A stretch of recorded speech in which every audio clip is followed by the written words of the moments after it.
सुप्रभात, good morning, जय विजय Maharashtra. India in limited indigenous चॅनलमध्ये सगळ्यांचं स्वागत आहे. एस रविराज, सामाजिक विश्लेषक, राजकीय विश्लेषक, स्थापत्य अभियंता. सकाळच्या प्रबोधनामध्ये नुकतेच मी विविध टी व्ही न्यूज, विविध वर्तमानपत्रे पाहिल्यानंतर मला प्रथम माझ्या ठाणे नगरासाठी, ठाणे महानगरपालिका मधील जी अतिरिक्त 12% करवाढ महानगरपालिकेने 17/8/2026 महासभेमध्ये मंजूर करून कुठल्याही प्रकारच्या शेवटच्या क्षणी हा विषय मांडून मंजूर झाला हे जाहीर करणं, हे घटनेच्या, संविधानाच्या आर्टिकल्स, घटनेच्या शासन नियमावली आणि महानगरपालिका सेवा शर्ती नियमावलीच्या घटनेच्या संज्ञेमध्ये बसत नाही. आणि अशा प्रसंगी 131 नगरसेवक हे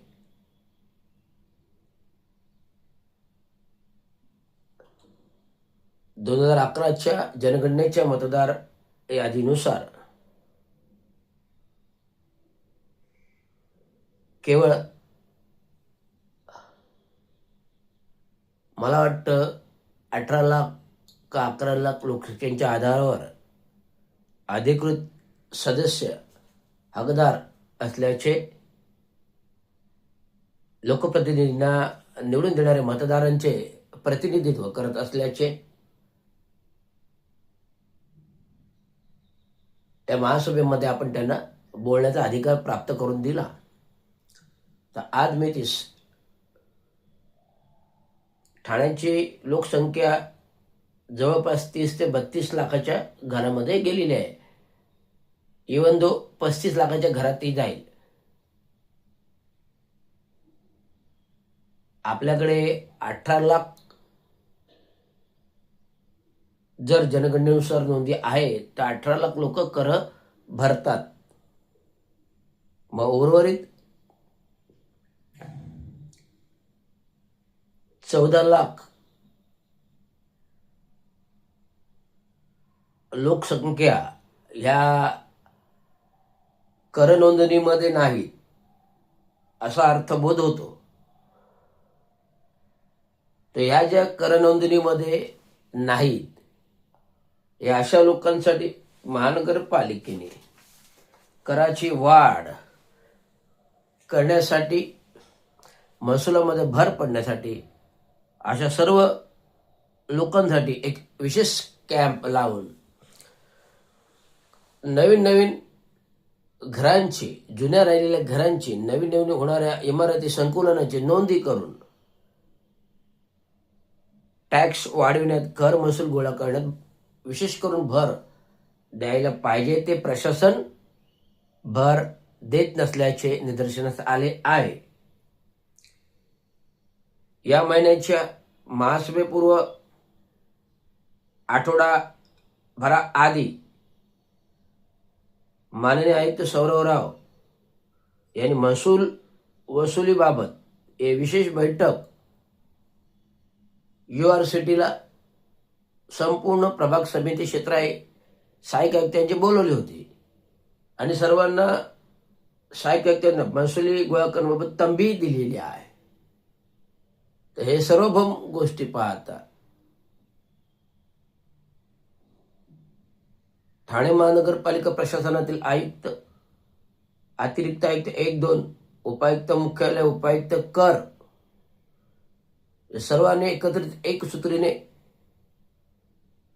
कर वसुली महसुलीबाबत कसं संयोजन, नियोजन आणि कसे कॅम्प लावता येतील असा एक प्रोग्राम, कार्यक्रम, बार चार्ट तयार करावा. आणि या बार चार्टनुसार ज्याप्रमाणे केंद्र सरकार, राज्य सरकार निवडणूक कामासाठी BLO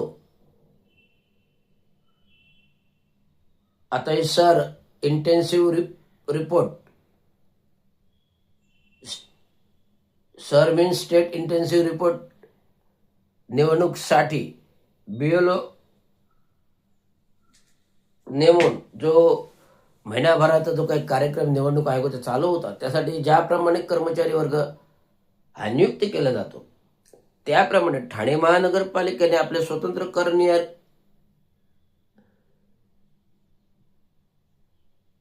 कर नियंत्रण प्रणालीसाठी आणि जास्तीत जास्त कर वसुलीसाठी निवडणुकीसारखा कार्यक्रम प्रोग्राम लावावा, जो मला वाटतं 1994च्या दरम्यान ठाणे महानगरपालिकेने कॉन्ट्रॅक्टवर कर्मचारी घेऊन हा प्रोग्राम लावला होता.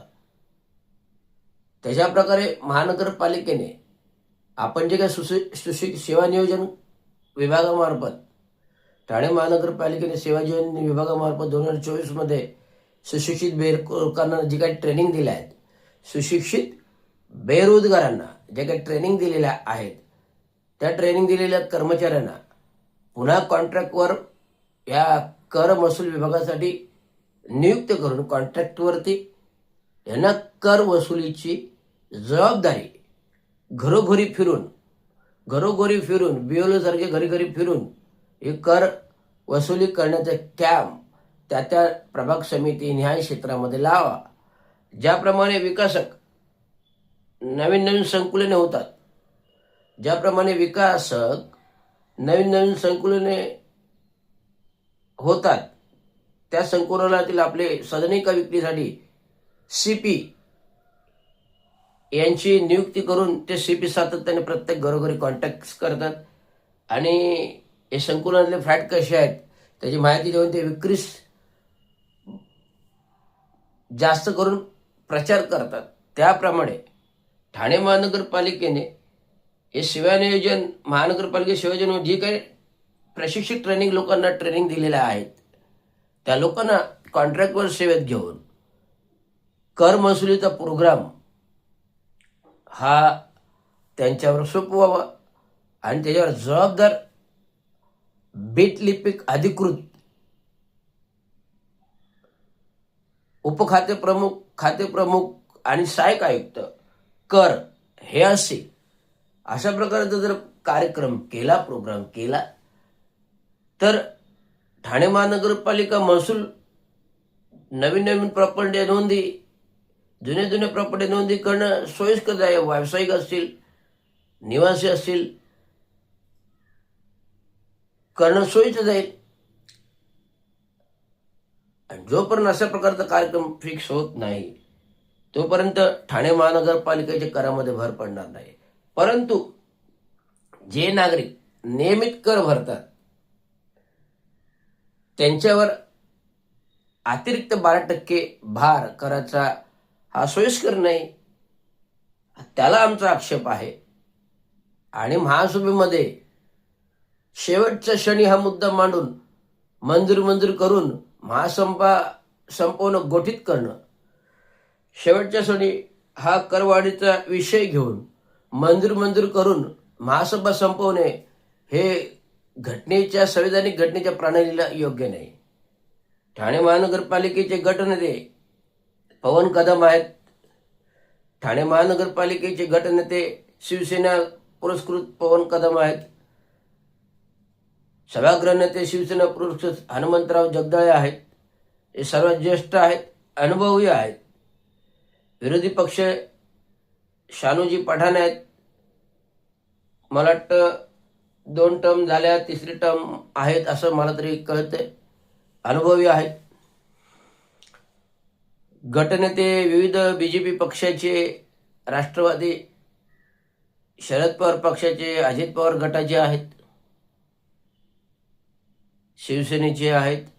या सर्वांनी एकत्रित विचार करून महासभेमध्ये योग्य ठराव करावा. परंतु सत्ताधारी शिवसेना सत्तेतील मित्र पक्षांच्या पाठीमध्ये सुराखोप असते आणि आपल्याला जे हवंय तेच करते.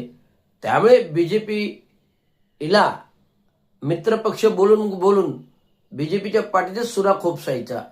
आणि आपण नामनिराळे व्हायचे आणि बीजेपीवर आरोप करायचा की मित्रपक्ष आम्हाला बैठकी होऊन सुद्धा महासभेमध्ये गोंधळ घालते, हे बोलणं उचित नाही. तुम्ही 131 नगरसेवक, 18,32,00,000 करदात्यांना, नागरिकांचे प्रतिनिधित्व करता. कुठल्या जनतेला विचारलात? महापौर शर्मिळाताई पिंपळकर या शोभेच्या भावल्या आहेत, मी बोललो ना शोभेच्या भावल्या आहेत, याने कुठल्या नागरिकांची मतं घेतली? कुठल्या वर्तमानपत्रामध्ये नोटिफिकेशन दिलं? कुठल्या नागरिकांच्या चर्चा केल्या?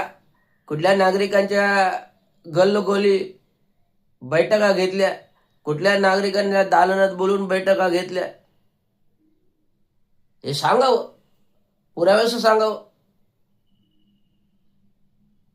आम्ही महाराष्ट्र म्युनिसिपल कर्मचारी युनियनचे अध्यक्ष, अभियंता असोसिएशनचे अध्यक्ष, स्टेम प्राधिकरणाच्या युनियनचे अध्यक्ष सातत्याने महानगरपालिकेमध्ये वावरत असतो कामगारांच्या प्रश्नासाठी, हरकत घेत असतो.